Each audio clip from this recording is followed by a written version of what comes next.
While newcomers to the community have helped provide the eclectic nature that has made Boone desirable to so many over the years, one longtime family has literal ties to the foundation of this place, and their care and desire to help others has helped inform growth with a nod to our history baked inside each project.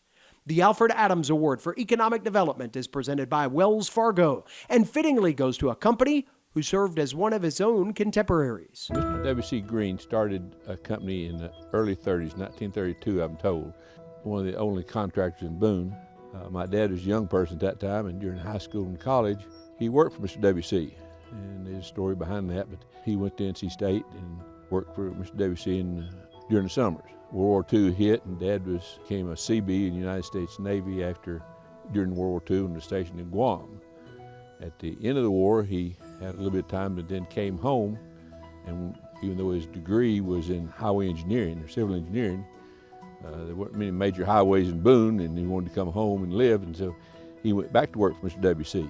And after a short period of time in 1946, he bought half the company, and Mr. W.C. was wanting to retire, so in 1947, Dad bought the rest of the company and dropped the name W.C. and kept Greene Construction. And later that same year, he got our North Carolina contractor's license. So in a nutshell, it was another company prior to my father buying it in 1946 and 47.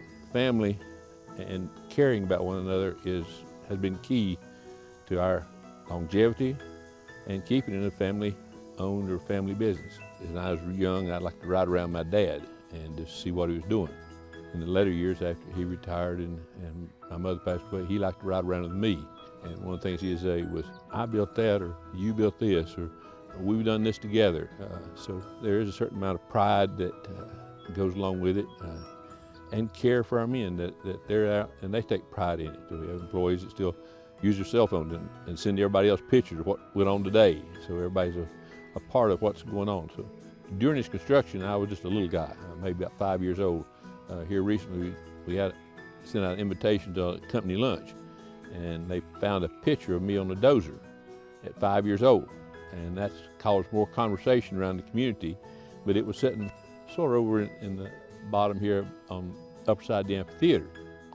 Okay, I don't remember that picture being taken, but I know that's me. The horn was a whole part of the community. It took the community coming together to actually build the Horn West, with people borrowing money themselves to put it into this facility.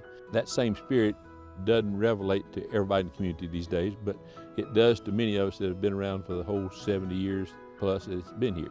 I can look in here and see things that my father did and some improvements we did over the years in working with the horn.